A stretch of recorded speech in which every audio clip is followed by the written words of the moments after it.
Hoje eu decidi falar no Salmo 116, no qual eu já falei dezenas e centenas de vezes, desde sempre, nos últimos quase 50 anos. É o problema da gente ficando velho. Ao mesmo tempo, é a alegria de ficando velho, compartilhando sempre a palavra, a mesma, e lendo-a a partir de Jesus e não Jesus a partir dela. Salmo 116, que começa dizendo: amo o Senhor, porque a razão que ele dá desse amor dele pelo Senhor tinha a ver com o fato de que o Senhor ouvira a sua voz, as suas súplicas. Aí ele repete, diz: porque inclinou para mim os seus ouvidos, por isso invocá-lo-ei enquanto eu viver. Parece uma coisa um tanto marcada por uma barganha sutil, que é absolutamente natural na condição humana, de qualquer ser humano, é dizer que o amor dele por Deus decorre do fato de que Deus o ouviu. Isso faz parte, é claro, da nossa primitividade humana. Quando a gente cresce, quando a gente deixa a infância, a adolescência e a juventude adulta do ser, da existência, você atinge a maturidade, é aí então que você diz: ainda que a figueira não floresça, nem haja fruto na vide, e o produto da oliveira mente, e os campos não produzem mantimentos, todavia eu me alegro no Senhor, no Deus da minha salvação. Ou como Paulo diz aos Filipenses, aprendeu a viver contente em toda e qualquer situação. Ele sabia tanto ter a provisão abundante, quanto sabia viver na escassez total.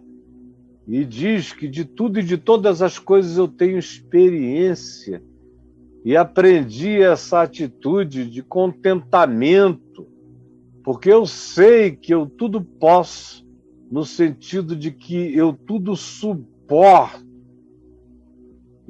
Nele eu tenho toda a resiliência, perseverança e resistência necessária para enfrentar o que quer que seja. Mas isso é na idade de profunda maturidade espiritual. Antes disso, é completamente natural que a oração tenha esses porquês. É um enamoramento crescente, é um enfatuamento como no namoro. Eu amo porque ele não atrasa, porque ele chega na hora, porque ele demonstra me amar tanto, porque ele é tão carinhoso, porque ele é tão meigo, ela é assim, tão carregada de graça para comigo, eu a amo.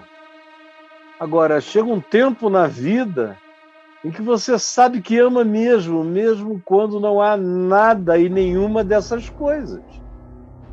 À medida em que o tempo passa, essas coisas primeiras que eram a razão do amor e do sentimento vão dando lugar a um saber amor e a um saber amar. Mas hoje eu quero que você olhe, porque eu sei que a grande maioria dos que aqui estão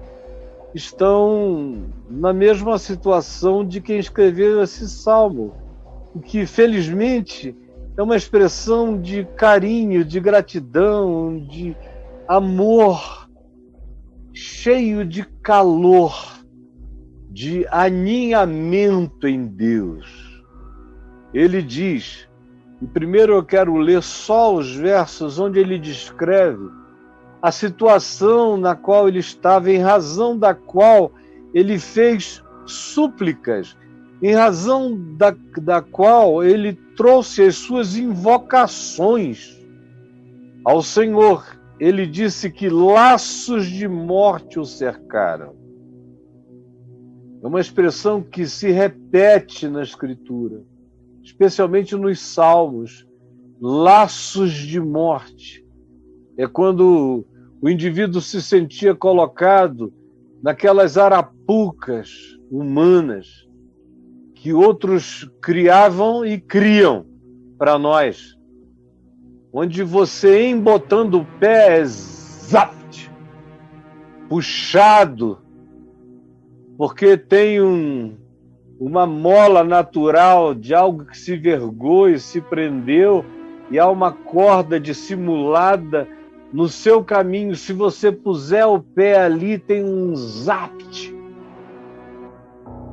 E aí o resultado é que você estava na mão do seu inimigo, que faria o que quisesse com você. É quando você fica preso, fica sequestrado pelos outros. E ele diz que a situação dele era essa, laços de morte que o cercavam e angústias do inferno. É claro que ele não está falando desse inferno escatológico, porque nos dias em que esse salmo foi escrito, não havia nem ainda essa escatologia do inferno, conforme depois se desenvolveu do Novo Testamento em diante.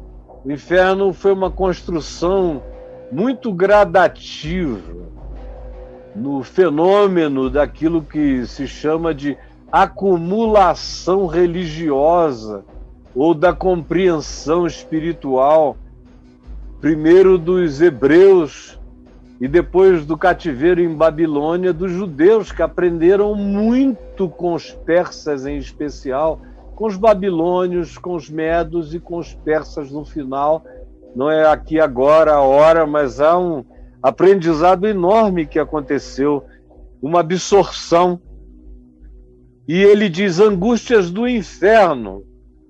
O inferno já era uma construção muito mais elaborada lá entre os persas do que entre os hebreus originais. O inferno para os hebreus, durante muito tempo, era apenas a sepultura, o Seol, era não estar mais vivo aqui. Era o inferno. E havia também as noções primeiras de inferno se acumulando, que seriam as descrições relacionadas a algo que produziria tormento. Mas o inferno que ele conhece muito bem é o inferno que eu conheço bastante também. Eu não vou dizer de sobra, porque sempre existe espaço para mais inferno na experiência existencial. Mas eu conheço o inferno.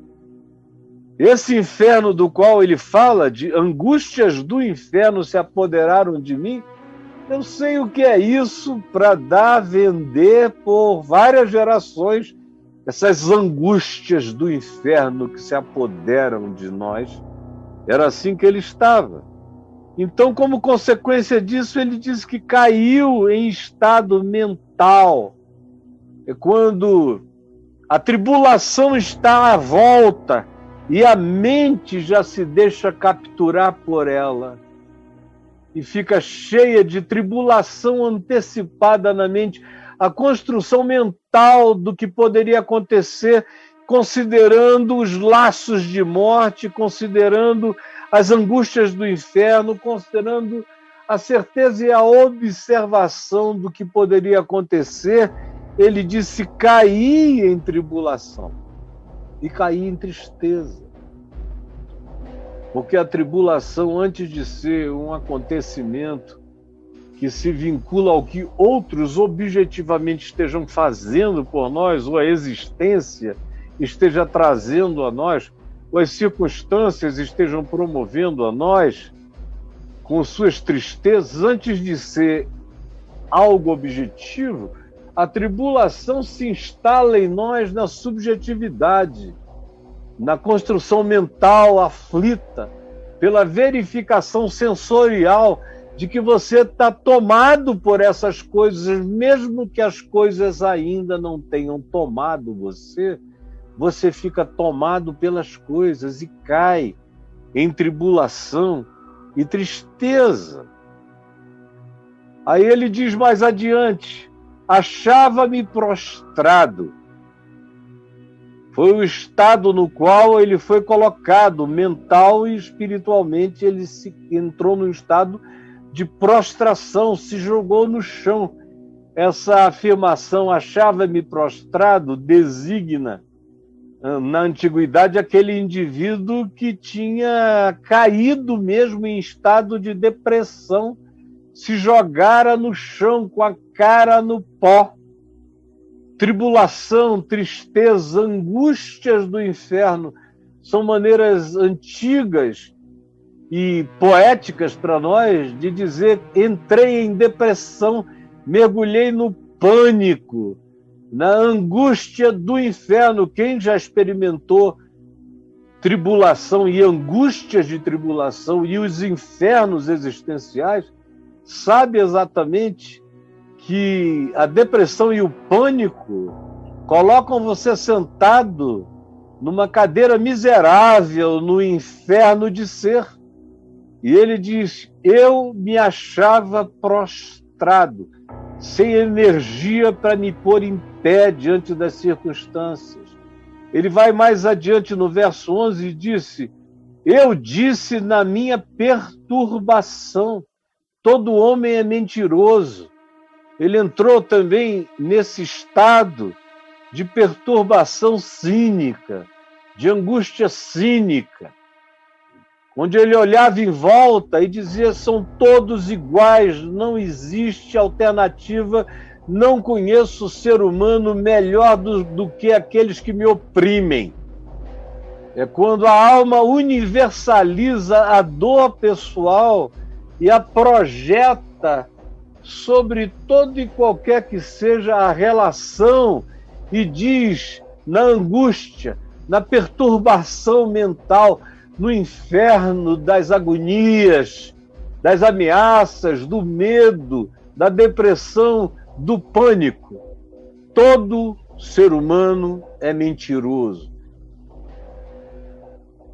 Aí você diz: bom, mas o Velho Testamento diz que todo homem é mentiroso. É claro que todo homem é mentiroso no sentido de que não existe nenhum homem que seja verdade absoluta, nenhum ser humano encarna a verdade. Só houve um que disse: eu sou a verdade. Qualquer um outro que diga eu sou a verdade é mentiroso, está mentindo.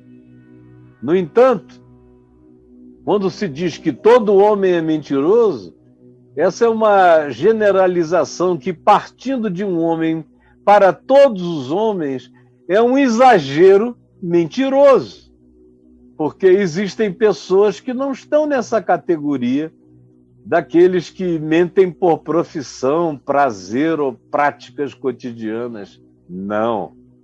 É a sua perturbação. Ele mesmo reconhece que ele entrou num estado de negatividade tão grande, em cujo estado ele não conseguia ver a possibilidade de que qualquer outra pessoa não fosse como eram os seus inimigos todos.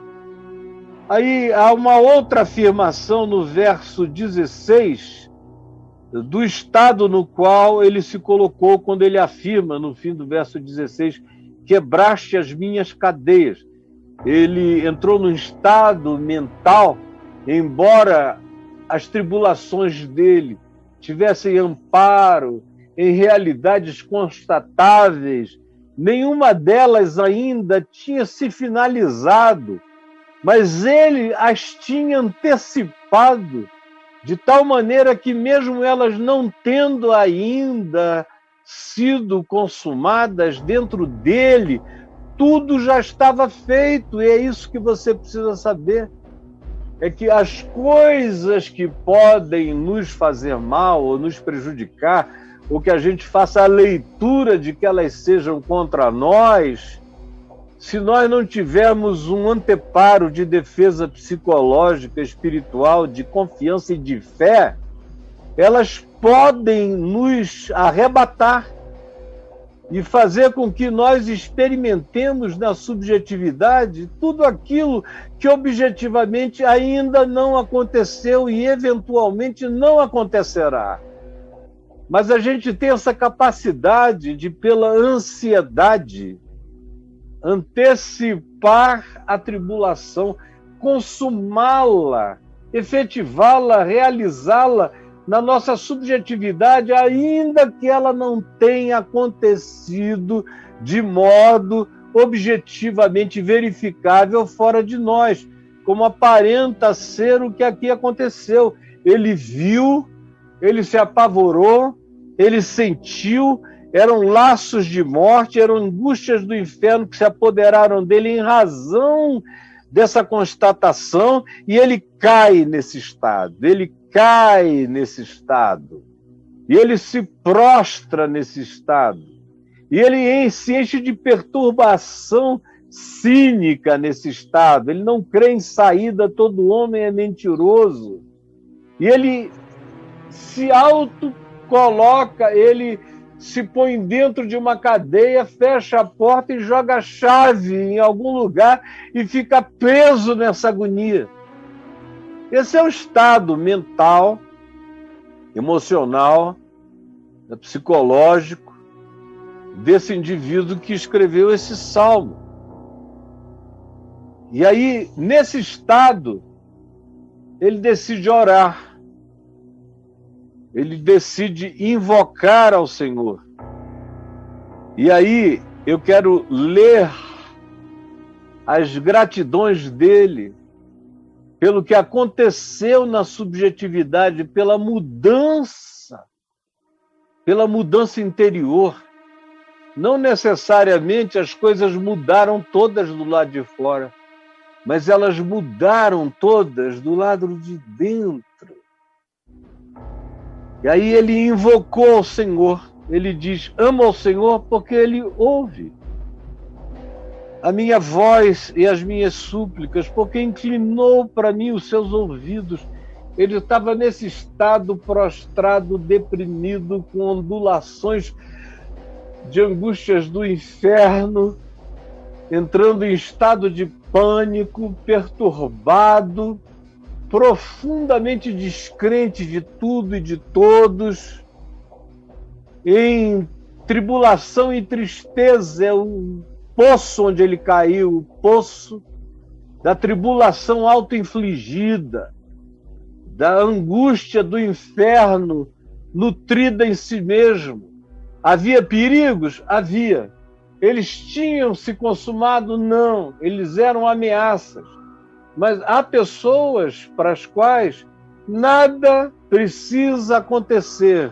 A mera ameaça já produz o resultado como se tudo tivesse acontecido. É uma atitude mental que muita gente tem, a maioria de nós carrega essa atitude mental. E aí, o que não aconteceu se realiza a priori dentro de nós. E a gente mergulha nesses estados.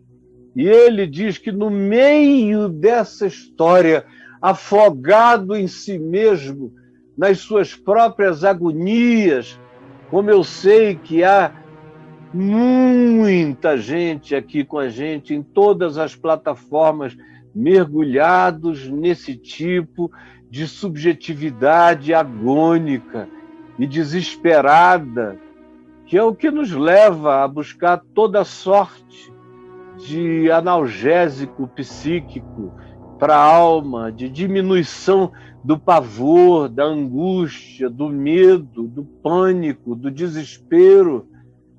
Existem muitas vezes coisas objetivas ameaçadoras, mas é desproporcional o que acaba se instalando em nós, como ele diz, esse pit, esse poço, esse abismo, no qual ele confessa que caiu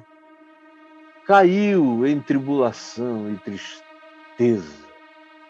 E aí o resto é prostração é frustração, é perturbação mental, é cinismo, é cadeia, é círculo de autoaprisionamento psíquico do qual ele não sabe sair, ele não consegue sair. No meio dessa agonia, ele invocou o Senhor. Invocou. Ele diz no verso 4, então invoquei o nome do Senhor. Então invoquei o nome do Senhor. Então invoquei o nome do Senhor. Só mais uma vez, como antigamente, muito antigamente, repita comigo. Então invoquei o nome do Senhor. E disse, ó Senhor, livra-me a alma. Compassivo e justo tu és o Deus misericordioso. Tu és o Deus que velas pelos simples de coração. E aí ele começa também a falar com ele mesmo no verso 7. Ele não só fala com Deus, ele não só invoca Deus, mas como havia, e a dimensão onde as coisas se instalaram era na subjetividade dele, ele fala com a alma dele, porque se você não aprender a falar com a sua alma, a recompor a sua alma, a dar ordens à sua alma, colocá-la em pé, se você não tiver uma consciência de espírito e de fé maior do que os impactos estremecedores na sua psique, na sua sensorialidade imediata e tendente a fazer a leitura a partir da fragilidade emocional que nos derruba e nos faz cair em estados de autoaprisionamento, se você não enfrentar sua própria alma, não há muito o que se possa fazer por você. Nem as suas orações vão ajudá-lo se você, junto com as suas orações, não estabelecer um diálogo de confrontamento para com a sua própria alma. Como os salmos estão cheios e qualquer boa psicologia humana ensina. Como é o método do Novo Testamento, se é que a gente pode chamar assim, da neutétesis, da confrontação. Quando Paulo diz exortando uns aos outros, ajudando uns aos outros, edificando uns aos outros, a palavra que ele usa originalmente é essa, confrontando, noutétesis. É o que nos coloca nesse face a face que um ajuda o outro, mas aqui é a realidade da consciência, agarrada à fé que não tem nada a ver com emoção, tem a ver exclusivamente com consciência e decisão, dando uma ordem para o próprio ser, dizendo, volta minha alma ao teu sossego. Para com isso, pois o Senhor tem sido generoso para contigo. Há uma evocação da história dele com Deus, da história dele com a fé, da história de espiritualidade pacificada que ele tinha tido até então. Essa é a evocação que ele faz nesse diálogo confrontacional com a própria alma. E aí ele, em fazendo isso, retoma esse achava-me prostrado e ele me salvou, livraste da morte a minha alma. Ele está se lembrando dos grandes livramentos de antes, Aqui ele diz que ele está sob o laço da morte. Agora ele se lembra também de quantas vezes ele foi livrado da morte, dos laços da morte. Por isso, volta, minha alma, ao teu sossego, pois o Senhor tem sido. Isso é uma descrição de um tempo contínuo que evoca o passado e reafirma o presente. Ele tem sido generoso para contigo, não te esqueças disso. Ele é quem tem livrado a ti das lágrimas. Ele é quem tem livrado os teus olhos das lágrimas e os teus pés da queda.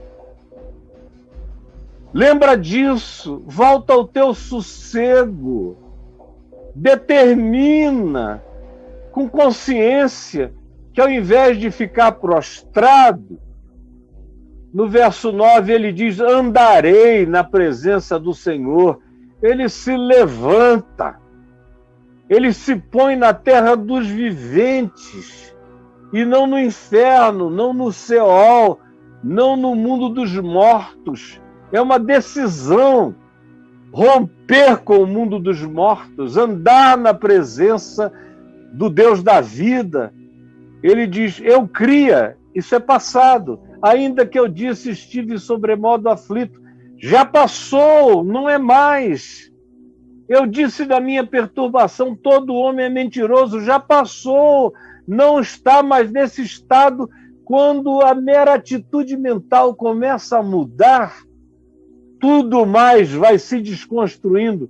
Não que os inimigos se evadam, não que a presença maligna desapareça, não que os atormentadores da vida não deem mais sinal de existência, não. Eles continuam lá, tudo continua lá, o que não continua mais é a minha atitude de entrega, de prostração, de cair na tribulação e na tristeza e de se colocar deitado na agonia, em pânico vencido. Isso é que é enfrentado por essa consciência de fé e em fé. Quando inicia-se esse diálogo com a própria alma, volta, para com isso.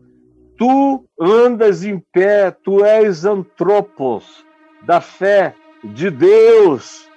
Põe-te em pé e anda. E ele diz, andarei na presença do Deus vivente, do Deus, do Senhor, na terra dos viventes. Mas é passado, é perturbação antiga.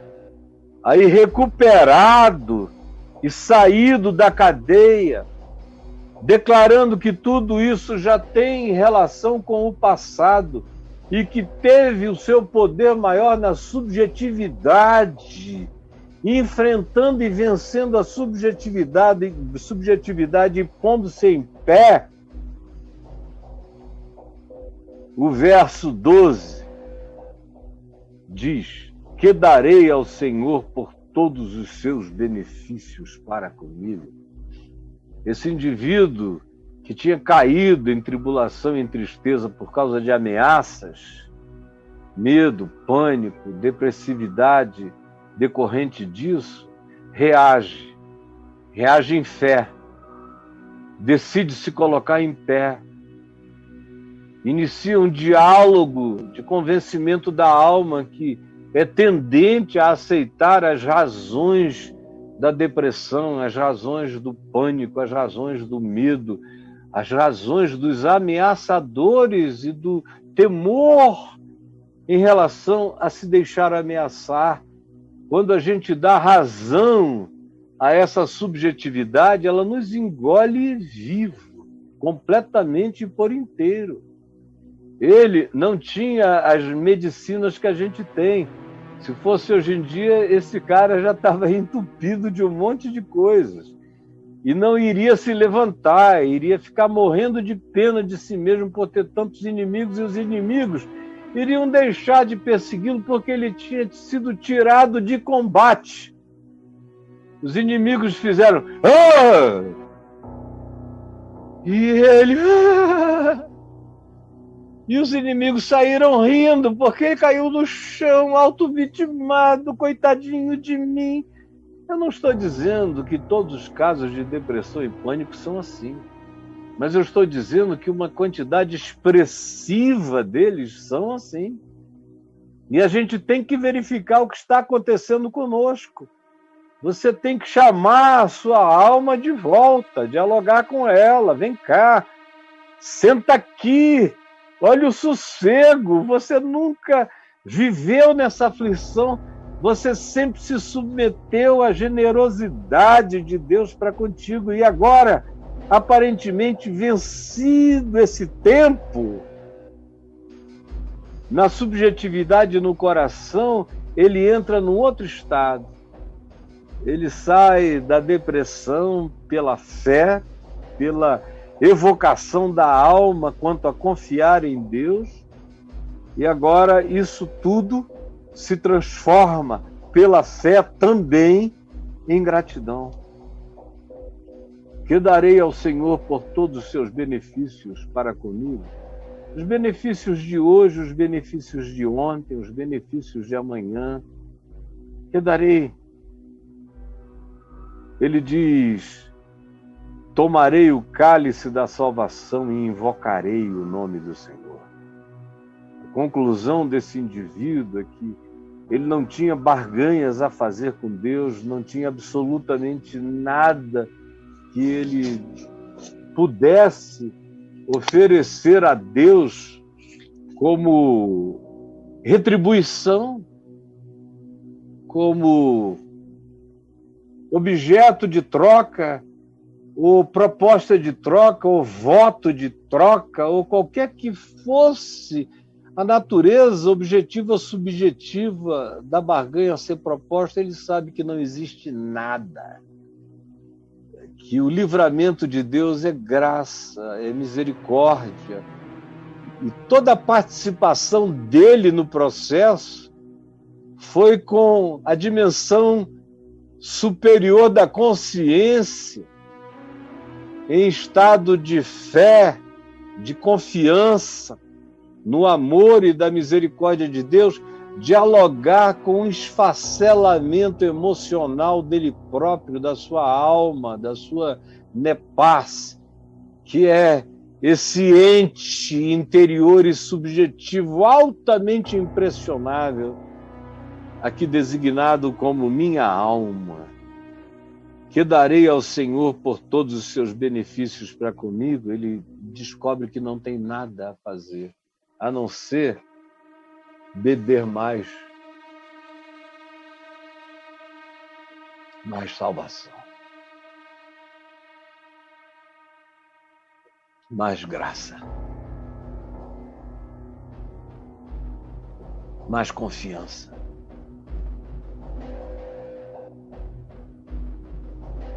mais fé, mais descanso grato. Que darei ao Senhor por todos os seus benefícios para comigo?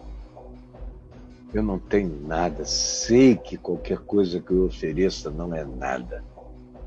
O que darei? Darei uma boca aberta, darei um coração aberto, darei toda a expansão do meu ser para que a graça, a misericórdia da salvação, que é esse redimir do meu ser por inteiro, cresça, se expanda, toda essa dimensão ganhe aprofundamento, enraizamento infinitamente maior dentro do meu ser. E ele diz: cumprirei os meus votos, que é uma linguagem antiga, e Jesus nos eximiu desses votos. Basta que a minha palavra seja sim quando é sim e não quando é não. Então cumprirei os meus votos Hoje, tendo Jesus como chave hermenêutico interpretativa, manterei a minha integridade de consciência na presença de todo o teu povo. Preciosa é aos olhos do Senhor a morte dos seus santos. Veja o nível de superação que a fé, a confiança, a gratidão subitamente instalaram no coração desse indivíduo que estava aqui à frente.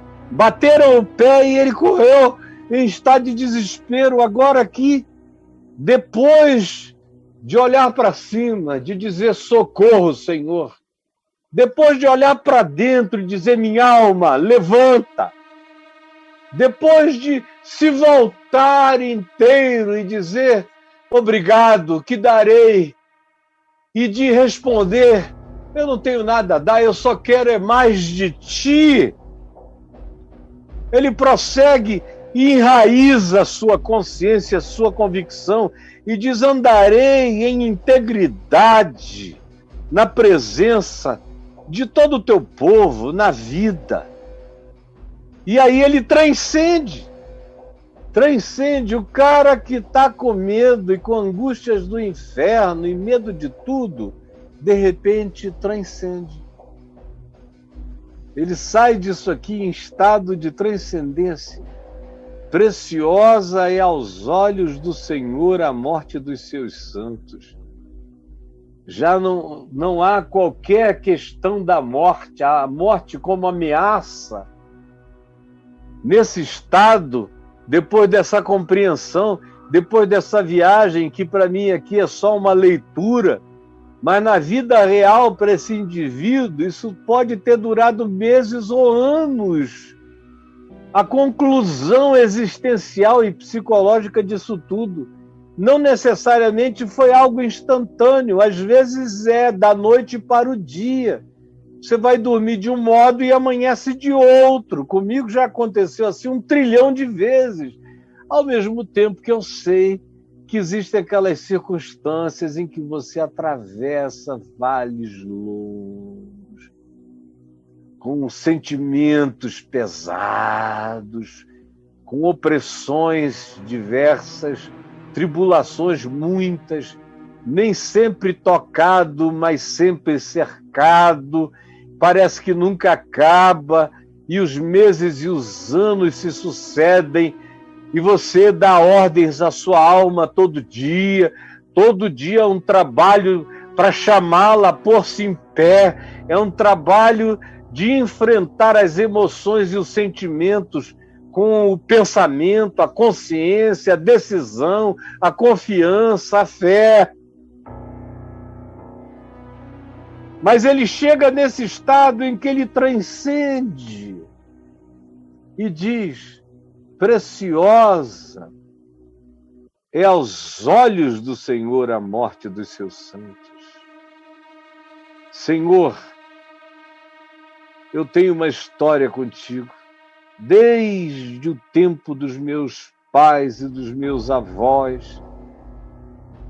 Deveras sou teu servo, filho da tua serva. Ele lembra da piedade, especialmente da mãe dele.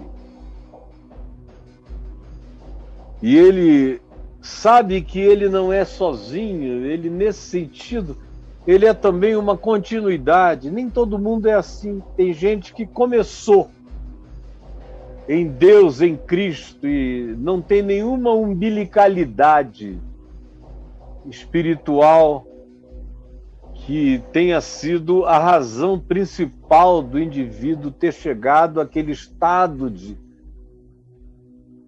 awakening, de acordamento, de abertura de olhos, de iluminação na fé.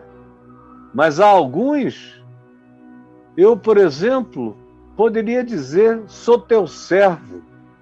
Sim, eu sou. Esse deveras tem a ver com a profundidade, a vontade de fazer intensa essa declaração.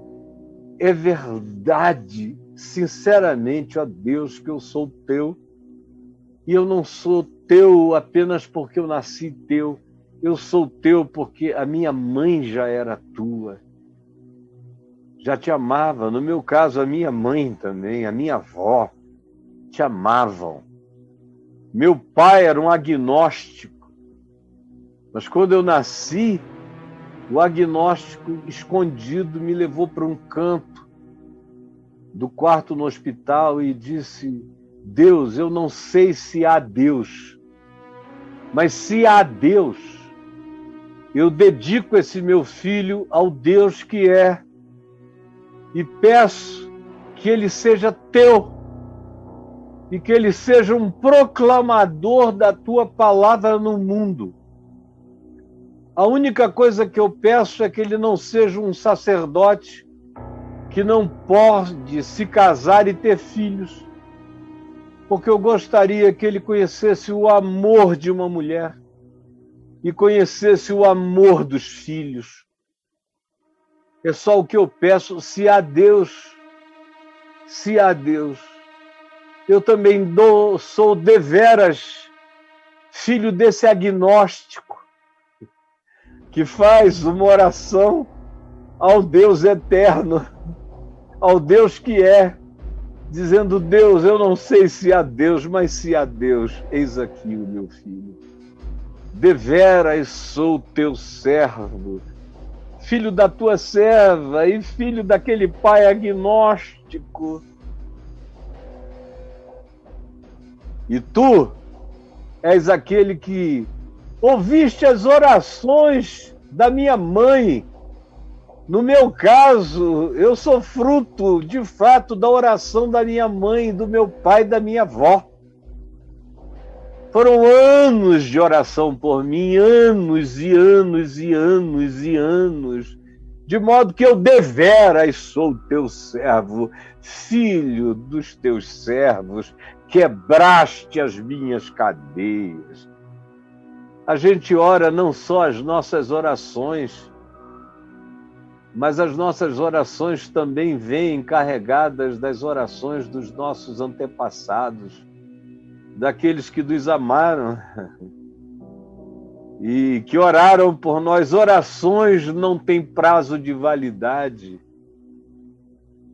Como se diz no livro de Hebreus, que Abraão dava a Deus as promessas à distância, coisas que ele não viu, que vieram a acontecer depois. Também há orações que a gente faz e que a gente parte sem ver, mas que outros depois, que foram os herdeiros das nossas orações, lembram-se de que as cadeias de agora também estão sendo quebradas, não só por causa das nossas orações, mas por causa das orações acumuladas.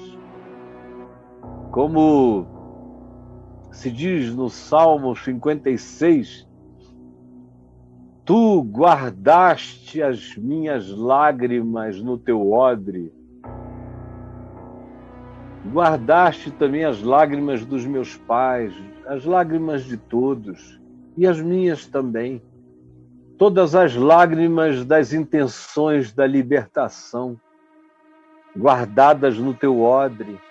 Como diz o Apocalipse, lá se diz que na presença do trono de Deus, naquela bacia do incenso, havia incensos sendo jogados e que eram também tirados daquela bacia em brasas de incenso. Tudo isso é linguagem simbólico-arquetípica, e jogados na terra, e na terra eles caíam como trovões, relâmpagos, raios, tempestades, todo tipo de ações da natureza, intensas, fortes e chocantes.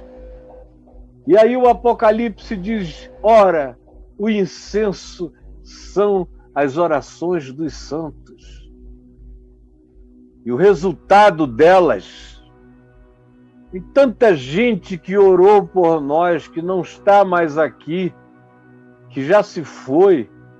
Por isso ele Antes de falar do pai e da mãe, ele fala: preciosa é aos olhos do Senhor a morte dos seus santos. Mas tem tanta gente que, semelhantemente a pai e mãe que amam, oraram por nós, e suas orações estão sendo respondidas na nossa vida, muitas vezes agora. Por isso, preciosa é aos olhos do Senhor a morte dos seus santos. Oferecer-te-ei sacrifícios de ações de graças, te trarei a atitude de ação de graças, invocarei o teu nome, cumprirei os meus compromissos. Não tem a ver aqui os votos hoje em Cristo, isso não tem a ver com nenhuma obrigação de compromissos rituais ou votos de palavras, porque nenhum de nós, Jesus disse, consegue manter nem um fio de cabelo na cabeça. Por que eu farei votos ou juramentos? Não. Manterei o meu sim, sim, o meu não, não. Buscarei a vida sincera e íntegra na tua presença, enquanto invoco o teu nome, o que significa: trarei cada dia mais o conteúdo da tua vontade manifesta no Evangelho, em Cristo, como expressão da minha vida e dos meus caminhos. Farei isso como manifestação na presença das pessoas, da vida, do povo, da sociedade, em todos os ambientes, diante de ti. Aleluia! No entanto, este salmo termina aqui. Mas o meu não. O meu depois disso tudo, é que a gente pode dizer, com lucidez maior, com consciência maior, com profundidade maior, com sossego agora, com pacificação,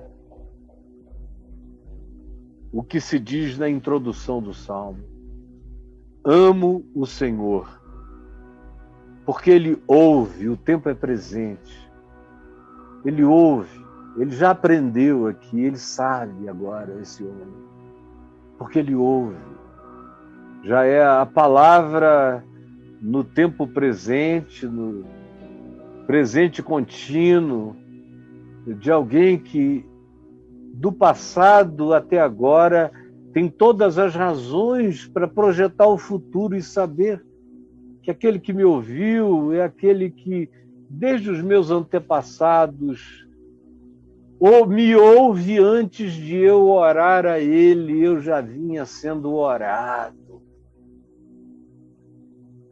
E no tempo presente eu tenho sido objeto de tanto socorro, de tanta graça.